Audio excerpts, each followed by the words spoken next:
Bismillahirrahmanirrahim. Jangan lupa subscribe ya. Dengan rukun iman Allah Subhanahu wa taala.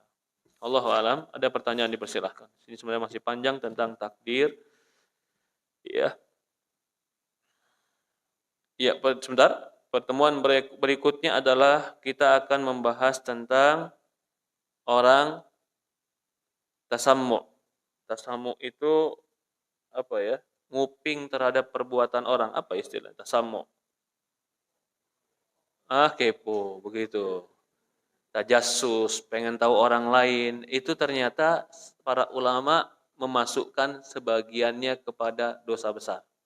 Allahu a'lam. Ada pertanyaan silahkan. Ya, silahkan Pak.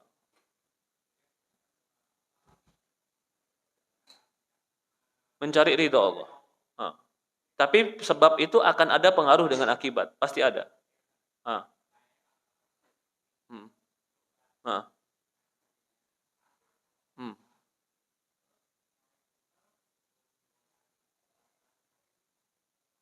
Obat morfin.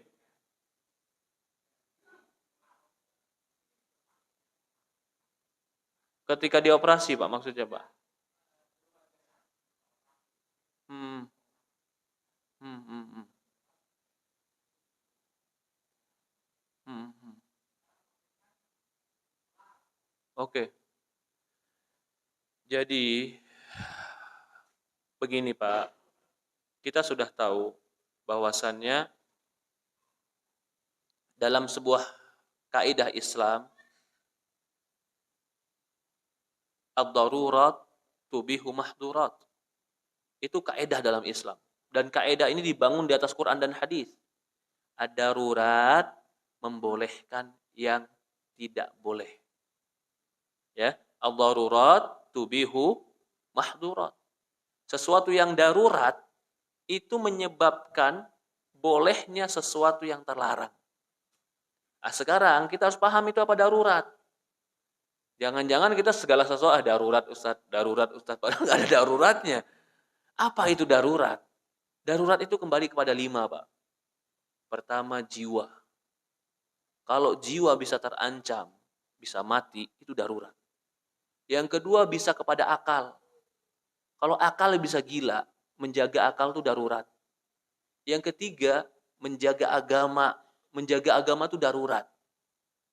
Kamu saya bunuh, atau kamu mengucapkan kafir. Nah, ini kan antara agama dan kematian. Mengucapkan kekafiran kan terlarang kan? Tapi karena membela, menjaga diri, jiwa, boleh. Juga diantaranya adalah menjaga harta. Yang berikutnya menjaga kehormatan. 5 ini bisa menjadi darurat.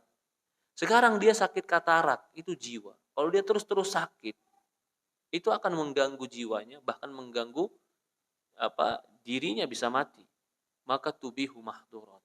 Boleh dia melakukan sesuatu yang terlarang. Dia takut mati, kelaparan, cuman ada babi. Boleh dia makan babi, cuman hanya untuk kebutuhan. Lah begitupun dia tadi, boleh pakai sesuai dengan dosis dokter yang membolehkan. Nggak boleh lebih daripada itu. Tetapi, pertanyaan berikutnya, kalau dia nggak mau pakai, boleh nggak? Apa jawabannya, Pak? Akan mati dia. Akan kesakitan dia. Bahkan akan mati. Yang saya pahami, Syekhul Utsaimin waktu sakitnya tidak mau dikasih morfin. Syekh Utsaimin. Dia tahu, dia bukan mengharamkan, tapi dia bilang aku nggak mau mati ketemu Allah di badanku ada barang yang haram. Syekh Utsaimin itu penyakitnya paru-paru, Pak. Dia suka bakar bukhur. Bakar bukhur itu bukhur kan wangi, harum, asap. Kadang-kadang ditutupkan di kepala, di badan supaya masuk badan Bapak, nempel di baju, nempel di jubah begitu.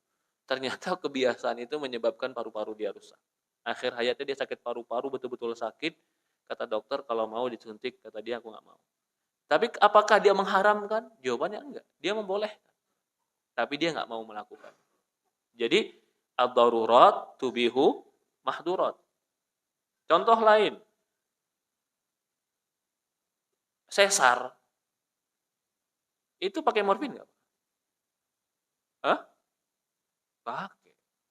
Kalau nggak pakai ya nggak kuat. Siapa yang kuat di black perutnya? Nggak ada yang kuat. Boleh atau tidak? Itu menyelamatkan nyawa.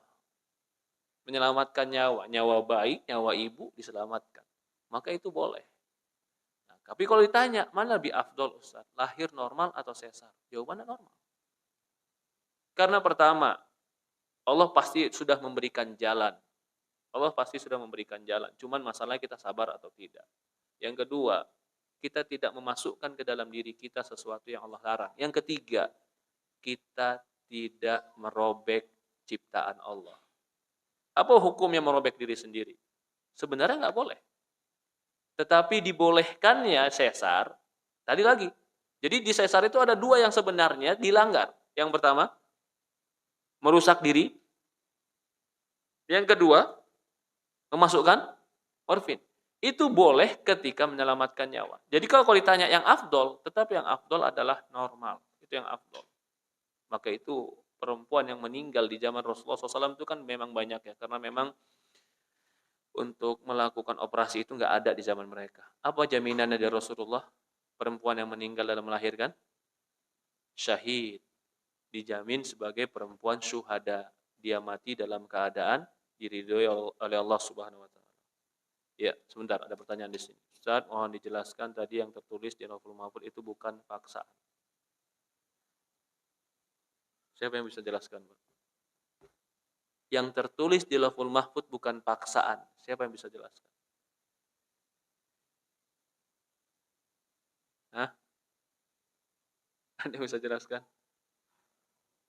Hah? Keadilan Allah. Iya, gimana cara menjelaskan itu keadilan Allah bukan paksaan? Kan dia ada ditulis duluan, kita belum diciptakan. Tapi kita harus melakukan yang tertulis, sementara kita belum diciptakan. Kalau gitu mana yang duluan, yang ditulis atau kita duluan? Diberi kemampuan yang memilih. Oke, ketika dipilih, apa yang kita pilih sudah tertulis belum? Sudah tertulis. Kalau begitu, kita bisa nggak memilih sesuatu yang di luar tulisan? Tidak. Kalau begitu, itu paksaan atau bukan? Oke, bukan. Hasan, jawabannya benar. Bukan, benar jawabannya. Cuman sekarang nih pertanyaannya gimana? Kok bukan paksaan? Kita tidak tahu apa yang Allah tulis dalam Lauhul Mahfuz. Allah tahu apa yang tertulis? Tahu. Berarti yang kita kerjakan sekarang yang tertulis bukan?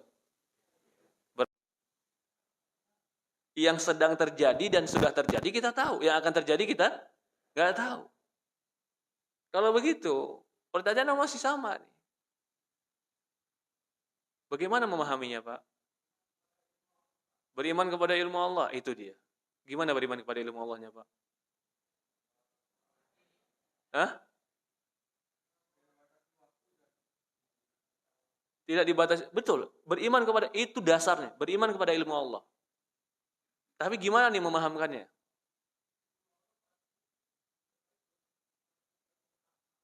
Oke.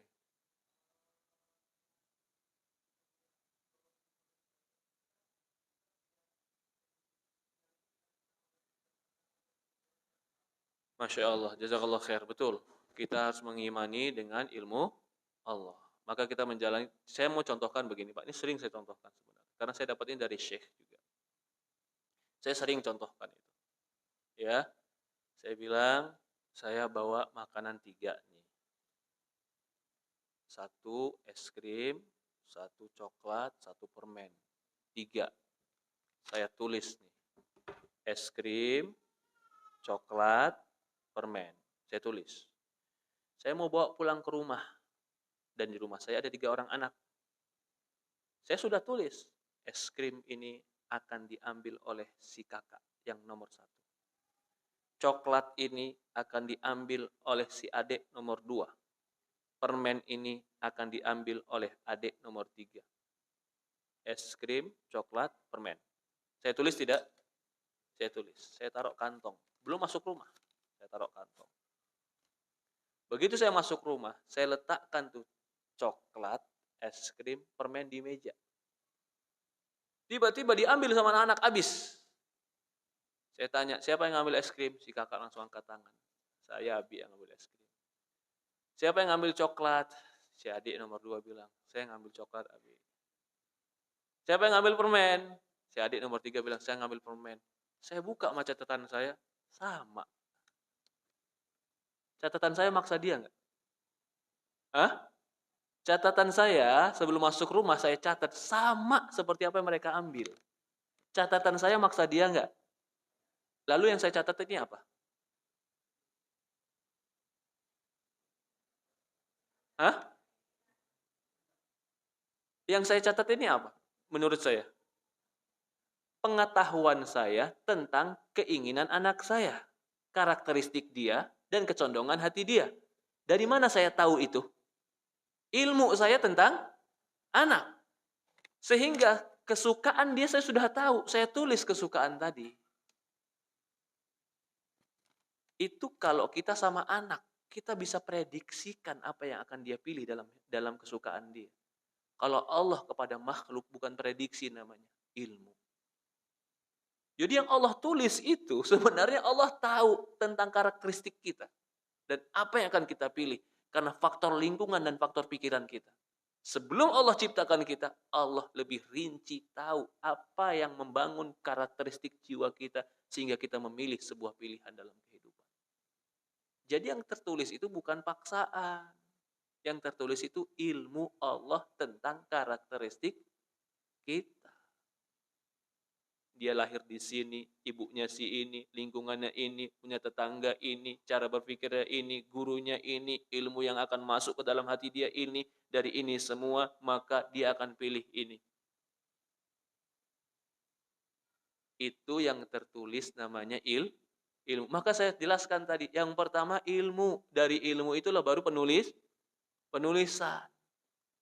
Kalau saya tulis tadi, mungkin salah karena prediksi kepada anak. Karena ilmu saya terbatas. Tapi Allah menulis sesuatu tidak akan mungkin pernah salah. Jadi kalau ditanya di sini, Ustaz, ya, mohon dijelaskan tadi yang tertulis di Lauhul Mahfuz itu bukan paksaan. Bukan paksaan. Karena kita memilih. Tapi pilihan kita udah ketahuan sama Allah apa yang akan kita pilih. Kenapa Allah tahu? Karena kita makhluknya, karakteristik kita secara rinci dia tahu. Kalau gitu dia maksa bukan? Bukan. Kamu diberi kekuasaan untuk memilih, tapi apa yang kau pilih berdasarkan ilmu, tabiat, lingkungan, Allah sudah tahu itu semua. Allahu a'lam. Ada lagi pertanyaan? Silakan. Tidak ada pertanyaan lagi? Cukup? Kalau tidak ada kita cukupkan ya. Kurang lebih mohon maaf. Semoga Allah berikan kita hidayah dan taufik. Semoga Allah Subhanahu wa taala berikan kita kelapangan dada untuk beriman kepada Allah Subhanahu wa taala, karena di antara ciri-ciri orang yang Allah cintai, yasrah sadrahu lil iman. Allah lapangkan dadanya untuk beriman kepada Allah Subhanahu wa taala. Kita tutup dengan doa kafaratul majlis. Subhanakallahumma wa bihamdi asyhadu an la ilaha illa anta nastaghfiruka wa atubu ilaik. Assalamualaikum warahmatullahi wabarakatuh.